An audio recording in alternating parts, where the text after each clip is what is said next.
Lalu setelah kita tadi sudah mendaftar, kita bisa menuju ke bagian pengoperasian toko. Di sini di pojok kiri atas ini ada tulisan Seller Center, bisa diklik seperti itu. Lalu kita akan mendapat banyak tab yang digunakan untuk mengatur pengoperasian toko saudara. Di sini ada tab pengiriman, ada tab pesanan, produk, promosi, keuangan, data, perkembangan penjual, layanan pembeli dan toko, lalu ada pengaturan seperti itu. Mungkin bisa dimulai dari produk dulu, karena langkah awal yang bisa dilakukan pertama adalah kita mengupload produk kita seperti itu. Langkah pertama mungkin yang pertama adalah kita bisa menambahkan produk baru di sini. Di sini bisa tampilannya seperti ini. Di sini ada nama produk, bisa dimasukkan nama produknya, misalnya baju batik kembang turi seperti itu.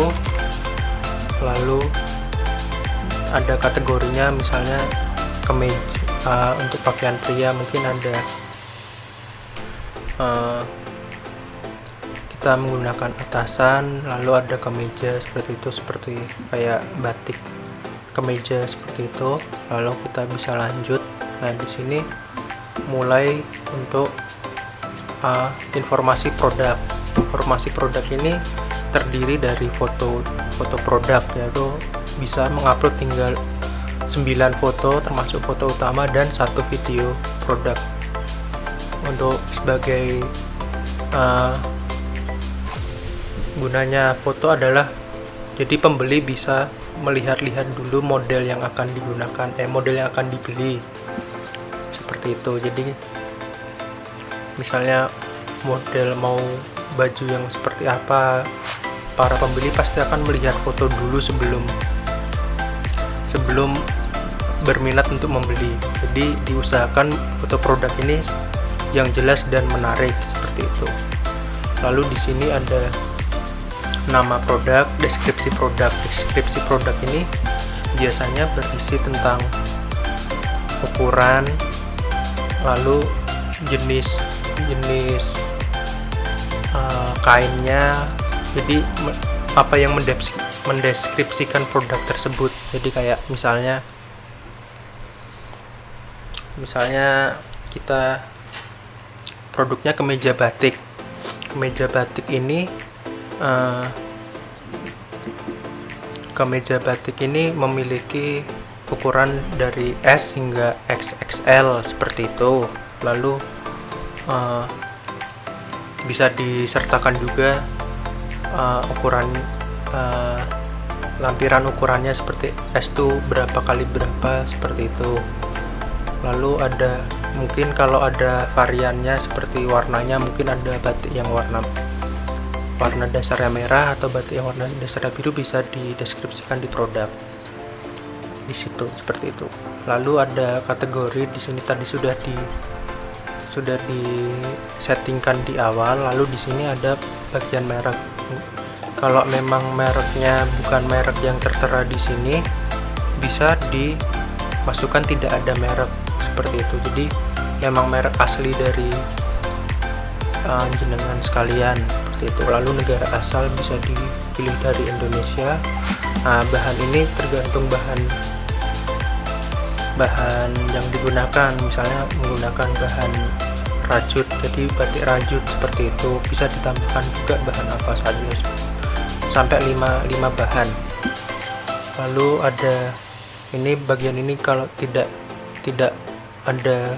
sesuai dengan produk, tidak diisi, tidak masalah. Lalu ada motif. Di sini motifnya kita pilih batik karena mungkin produknya adalah produk batik seperti itu. Nah, ini untuk misalnya ini opsi sampai ke bawah ini opsional, jadi tidak diisi juga tidak apa-apa seperti ini. Lalu informasi penjualan, di sini ada informasi penjualan yang berkaitan dengan harga, stok barang, lalu variasi ini bisa diisikan nama, misalnya contoh warna, atau variasi lengan gitu, lengan pendek, lengan panjang. Nah, di sini juga ada pilihannya, bisa ditambahkan hingga 20 pilihan seperti itu. Nah, informasi harga variasinya ini bisa juga berpengaruh terhadap harga. Misal kalau untuk ukuran, misalnya untuk ditambahkan XL seperti itu, di atas XL biasanya kan mendapat tambahan harga. Nah, bisa dicantumkan di sini seperti itu.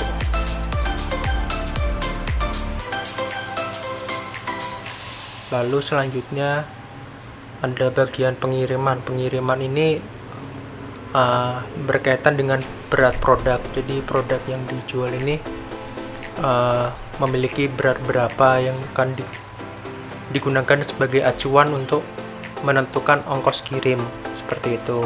Lalu ukuran paket. Ukuran paket ini terkait dengan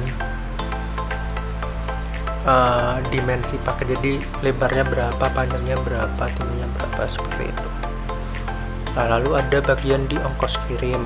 Ongkos kirim ini bisa diatur di settingan yang lain nanti seperti itu. Ini untuk bagian produk. Lalu selanjutnya kita akan ke bagian pesanan. Di sini pesanan ini ada 3 tab, ada pesanan saya, pembatalan, dan pengembalian seperti itu. Nah, pesanan ini ketika produk sudah di-upload dan sudah dilihat oleh para pembeli di Shopee, misalnya ada yang tertarik untuk membeli, pesanan akan masuk ke bagian ini. Pesanan ini di sini ada status yang harus diperhatikan, yaitu yang pertama adalah yang belum bayar, jadi masih masuk ke dalam keranjang atau sudah dipesan tapi masih dalam jangka waktu bayar, jadi belum bayar. Nanti kalau sudah dibayar, pesanannya ini akan masuk ke perlu dikirim. Perlu dikirim ini yang sudah perlu diproses dan telah diproses. Jadi ketika sudah diproses, bakal ada aksi di sini ini untuk misalnya sudah di pack lalu sudah siap dikirim, boleh akan nanti selanjutnya bisa diproses di sini, di bagian ini. Nanti bisa masuk langsung ke dikirim. Nah, yang dikirim ini nanti akan berkaitan dengan bagian pengiriman, nanti akan dijelaskan di tab pengiriman seperti itu. Nanti kalau sudah selesai, sudah transaksi sudah selesai, barang sudah sampai, uang sudah diterima, perlu diperhatikan bahwa di sini ada tab selesai untuk menyelesaikan transaksi, sehingga bisa akan masuk ke bagian laporan bisnis apa laporan dagang seperti itu. Nah, di sini ada 2 tab tambahan, yaitu pembatalan dan pengembalian. Jadi pembatalan ini bisa diajukan ketika kita sebagai penjual, semisal ternyata stoknya habis, tidak kesalahan stok lalu stoknya habis, tapi ada pembeli yang memesan stok tersebut. Lalu pembatalan ini berguna untuk pembatalan transaksi seperti itu. Jadi uangnya sudah dikirim tapi ternyata barangnya itu belum ada atau tidak ada, dan bisa dinegokan di sini. Jadi di chat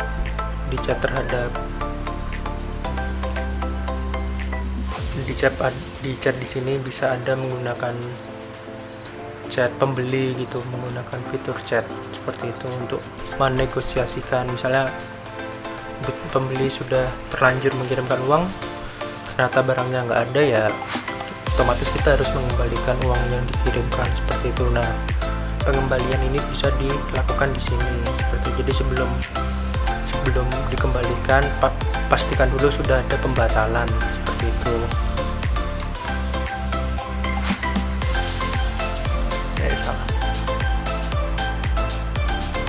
Lalu selanjutnya kita akan ke bagian pengiriman. pengiriman di sini ada tiga tab, yaitu pengiriman saya, pengiriman massal, dan pengaturan pengiriman. Nah, ini pengiriman itu bisa dilakukan di sini, jadi bisa dikontrol lewat sini. Nah, untuk pengiriman massal kita akan berfokus ke pengiriman massal ini. Pengiriman massal ini, jadi ketika dalam satu hari kan pasti ada beberapa pesanan yang bisa diatur yang masuk seperti itu. Sebagai mungkin salah satu kiat pengiriman ini adalah, jadi biasanya orang itu mengirim barang dibatasi dalam satu hari itu dengan satu kali pengiriman. Jadi satu kali ke penyedia jasa pengiriman itu kita langsung mengirimkan banyak produk gitu. Nanti jangan lupa untuk dicatat di bagian pengiriman ini tuh yang perlu dikirimkan ada banyak, lalu bisa langsung ke bagian pengiriman massal itu. Jadi tinggal di sini di aksinya langsung dipilih nanti semua bisa kirimnya kemana itu, lalu bisa disetting di sini nanti, lalu aksinya perlu dikirim kapan, akan dikirim kapan, seperti itu. Nah, setelah kita biasanya setelah mengirimkan kan dari penyedia jasa pengiriman itu akan mendapatkan nomor resi untuk mengetrack atau mengetahui status pesanan sudah sampai mana. Nah, itu bisa diinputkan di sini nomor resinya. Jangan sampai lupa untuk menginput nomor resi yang terhadap barang yang sudah diantarkan, seperti itu. Karena untuk sebagai monitor barang yang sudah sampai atau belum, seperti itu. Nah, lalu di sini ada pengaturan pengiriman. Pengaturan pengiriman ini berkaitan dengan kita bisa mengsetting bagaimana apa saja jasa kirim yang bisa diaktifkan. Jadi kita akan menggunakan penyedia jasa yang mana. Disarankan penyedia jasa yang digunakan itu adalah penyedia jasa yang terdekat atau yang terjangkau dari tempat saudara. Jadi kayak semisal di dekat rumah ternyata hanya ada JNE, lalu kalau misalnya tidak ada Antaraja tidak ada Antaraja, lalu jangan sampai kita mengklik Antaraja, soalnya akan menyebabkan kebingungan karena ongkos kirim yang digunakan itu pasti berbeda, seperti itu setiap penyedia jasa. Lalu di sini ada juga salah satu yang reguler yang non cashless, itu adalah kita bisa mengirim lewat kantor pos, seperti itu. Lalu ada misalnya dalam jarak yang dekat kita bisa mengaktifkan Grab Express atau GoSend, seperti itu. Jadi misalnya masih terjangkau dan bisa dikirim saat itu juga, misalnya cuma berbeda kota atau berbeda kabupaten, seperti itu, mungkin bisa menggunakan Grab Express atau GoSend, seperti itu. Lalu ada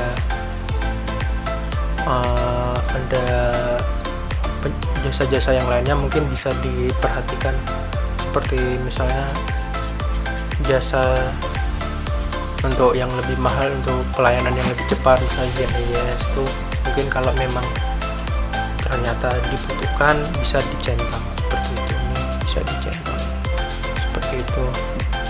Lalu kita beralih ke bagian keuangan. Di sini adalah penghasilan saya. Nah, jangan sampai lupa terhadap password akun saudara, karena itu penting untuk mengakses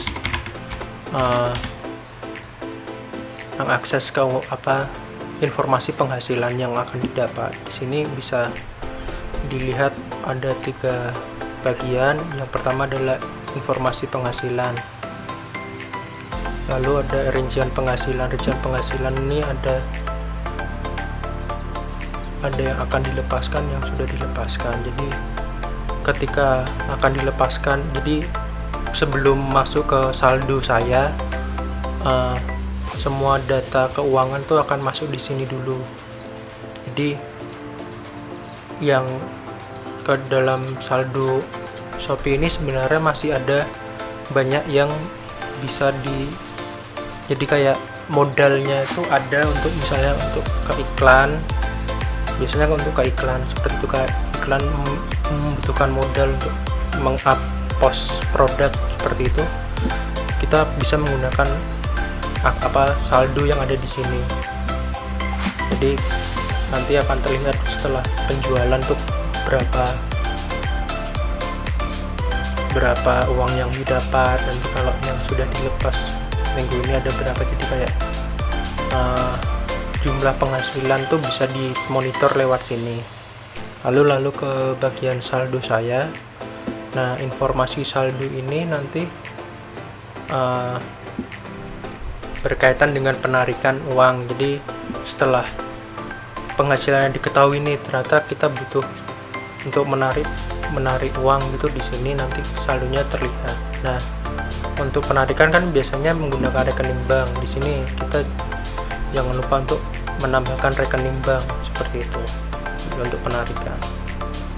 Rekening banknya ini bisa dimasukkan nama bank, lalu nomor rekening, cabang bank, kota atau kabupaten seperti itu. Jadi cabang bank yang terdekat dari saudara dan di kabupaten mana seperti itu. Lalu di sini ada pengaturan pembayaran nih, hanya untuk PIN saldo penjual. Jadi untuk bagian keamanan aja, keamanan informasi tentang keuangan seperti itu. Lalu di sini kita akan langsung beralih ke bagian toko. Ke bagian toko ini ada yang pertama adalah penilaian toko. Jadi penilaian toko ini adalah berisi tentang penilaian para pembeli terhadap produk yang dikirimkan. Jadi kalau misalnya kita membuka di bagian pembeli itu kan pasti di bagian produk mesti misal contoh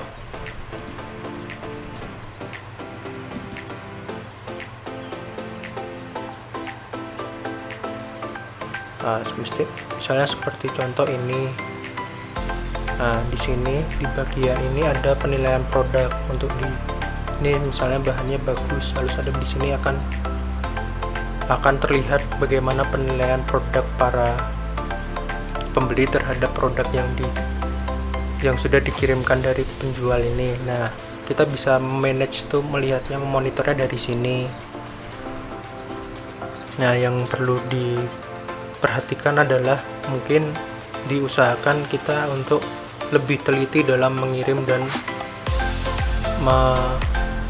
tentang mengirim produk, lalu teliti tentang produknya. Jadi diusahakan untuk tidak ada cacat produk seperti itu, karena biasanya kalau ada yang sudah bintang 2 dan bintang 1 ini biasanya berpengaruh terhadap penilaian toko, terhadap